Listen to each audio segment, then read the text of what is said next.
Entendeu? Entendi. Mas é que ficou essa impressão. Ficou que a gente não ganhou muita coisa dos Estados Unidos, assim, de verdade. O resgate de grupo de CEOs, assinatura do Acordo de Alcântara depois de 20 anos. Quando o Macron chamou uma reunião de emergência do G7 sem o Brasil para discutir a Amazônia, naquele tempo que estava pegando fogo, que poderia muito bem ter saído dali uma nota conjunta para boicotar o Brasil. O Trump foi lá espontaneamente e nos defendeu. Várias outras matérias, cara. É que assim...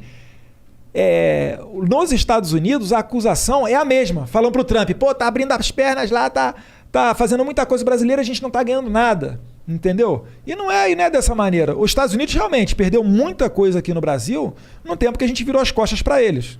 Tanto que a China passou a ser o principal parceiro econômico do Brasil de 2009 para cá. Historicamente, em toda a história do Brasil, os Estados Unidos sempre foi o nosso principal parceiro econômico. Só tem duas exceções. Nos anos 30, porque Vargas adorava o Hitler, e aí a Alemanha nazista foi nosso principal parceiro econômico. E depois agora, de 2009 para cá, com a China, que é um grande player, que é um grande ator internacional, mas foi por razões ideológicas. Quando Jair Bolsonaro foi eleito em 2018, proativamente eu fiz uma viagem lá para os Estados Unidos e fui falar com o pessoal de mercado, comércio, câmaras internacionais, foi em Nova York, Washington e Miami. E eles basicamente todos falavam a mesma coisa. Falavam, Eduardo, olha só, é bacana você ter vindo aqui, sabe? Tá dando um recado interessante, o Brasil e tal. Mas por que vocês não vieram antes? Por que vocês não anunciavam, enfim, programas de privatização? Por que vocês não vinham aqui e davam atenção pra gente? Porque aqui tem gente de dinheiro. E os Estados Unidos é muito semelhante ao Brasil, que em termos de democracia, liberdade, ou pelo menos era até pouco tempo atrás, né? E, enfim, era uma crítica que eles faziam. Por que era? O que se perdeu? Não peguei isso. É que, na verdade, virava-se as costas. O pessoal de esquerda... porque prenderam o Daniel Silveira. É foda, né?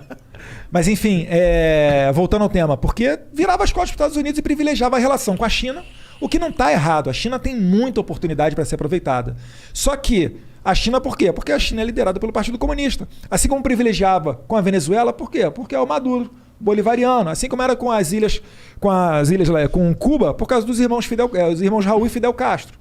Mas o seu argumento é que seria que o Brasil tem que ter uma relação institucional com esses países, não por ideologia. Sim. Mas tem que ter institucional com a China. Não dá para você fechar a cara para a China. Claro. Não, a China... 80% da soja que a gente exporta vai para a China. E deve ser difícil, né? Porque, imagino, a China realmente tem uns problemas no sentido que eles têm um governo ditatorial. Não é democracia, não é o que a gente está acostumado. Então, eu, como cidadão, como cara leigo, eu fico meio preocupado com a China crescendo muito, porque enquanto ela é um parceiro comercial e está aumentando o nosso mercado, eu acho ótimo.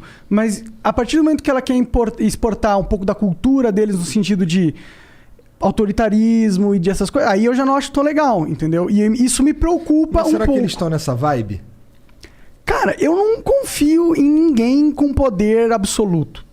Tá ligado? A China ela tem um plano de poder desde os anos 40, né? Mais especificamente em 49, quando Mao Tse-tung fez a revolução lá, de que em 100 anos seria o principal país do mundo, isso em termos econômicos e militares. Né? Acho que eles vão chegar lá até um pouquinho antes desses 100 anos. E, na verdade, assim, é o que eu falei, ali tem grandes oportunidades. Tem que ter uma relação institucional com eles. É um país de, quase 1,5 bilhão de habitantes. A gente é um país aqui que, sensacional no agro, então para nós interessa vender para eles. Agora, é só manter a nossa independência. Não é chegar, por exemplo, agora e querer colocar goela abaixo qualquer tipo de política com relação ao Covid, nos ameaçando com relação à compra ou não dos nossos produtos agrícolas. Não estou falando que eles estão fazendo isso, tá? Mas é o tipo de coisa que não é interessante para nós. Se você tem uma loja e você só tem uma pessoa para vender o seu produto, essa pessoa amanhã pode virar para você e falar, Igor, é o seguinte... Só eu compro esse teu produto aí. Reduz pela metade. Tu fala, não. Não. Beleza, vou parar de comprar. Entendeu? Assim como era interessante você no mercado de ações investir numa ação só, no mercado mundial, que se joga esse jogo da geopolítica, não é interessante você ter só um comprador ou só um vendedor. Com certeza. Então, o nosso trabalho é diversificar. É ter comércio com a China, com os Estados Unidos, com a União Europeia, com os árabes, com Israel. Enfim, é fazer aquilo que tem lógica de mercado e não fazer o que tem lógica de ideologia. Pô, o Brasil, a gente perdeu quase $1 bi para construir um porto em Cuba que não produz nada, não é hub de nada, o Porto de Mariel em Cuba. A gente gastou, mais de 15 bi de real mole em Abreu e Lima, que não refina nada. E olha o problema que a gente está vivendo hoje com a Petrobras. A gente é dependente do refino internacional.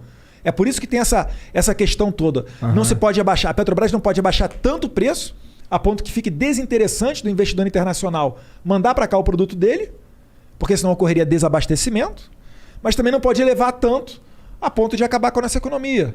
Então são questões sensíveis que estão jogadas todos os dias. E tá